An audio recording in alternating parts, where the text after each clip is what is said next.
How does one understand the current Western response to Islam?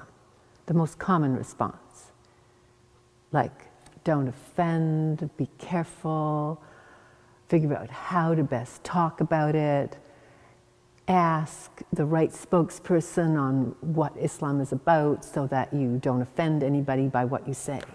How does one understand that? Where am I coming from? About 10 years ago, my world kind of turned upside down.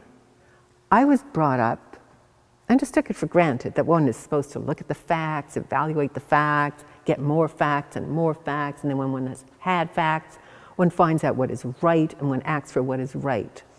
So some of the things that I cared about tremendously were the equality of women and men, racial equality, the equality across sexual orientations.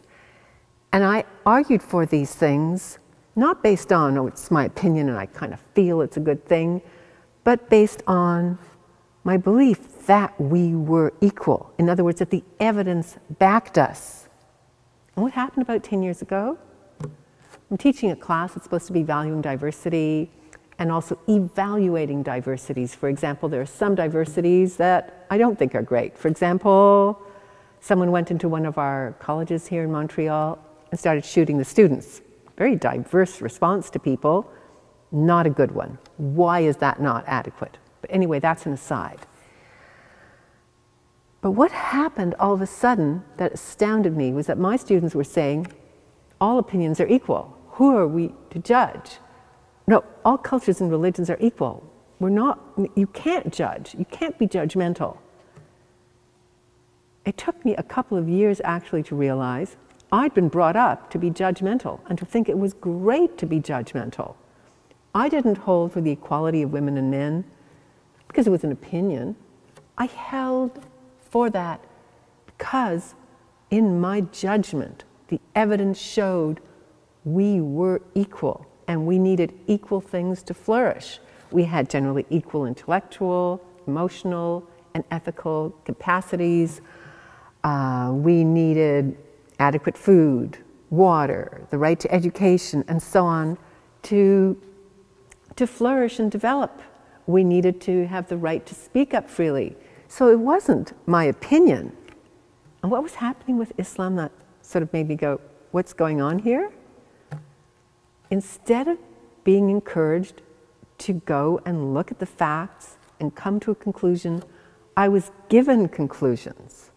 I was told I should hold certain opinions, such as Islam is a religion of peace.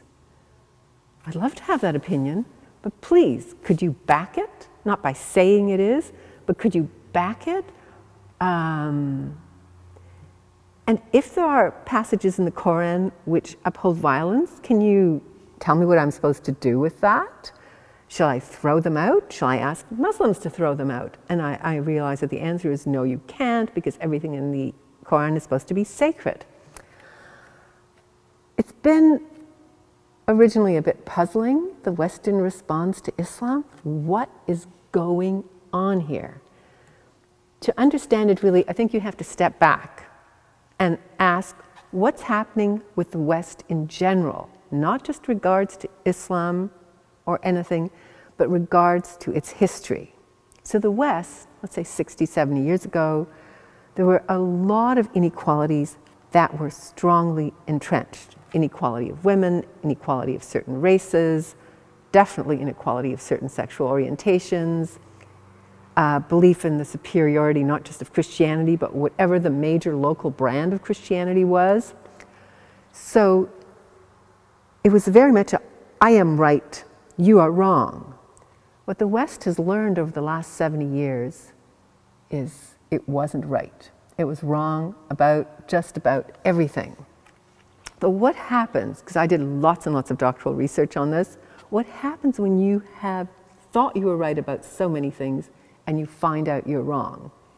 You were a Nazi, you thought you were right, and then you find out 6 million dead Jews. Oh my God.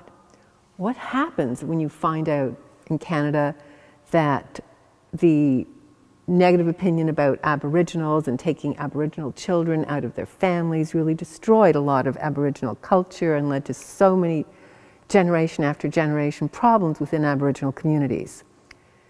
It shouldn't shock you that a result is confusion, self-doubt. Instead of being anger towards all those others, oh, they're inferior, etc., it's like, oh my God, I don't know what's right or wrong. Well, translate that and it's like, all opinions are equal. Who am I to judge? What also happens is the first stage is a stage of anger.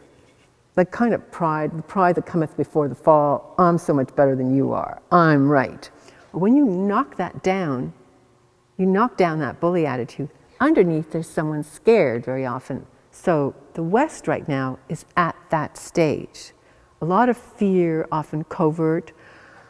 A lot of, I don't want to judge, I don't want to be judgmental, judging is wrong. And then Islam has come in.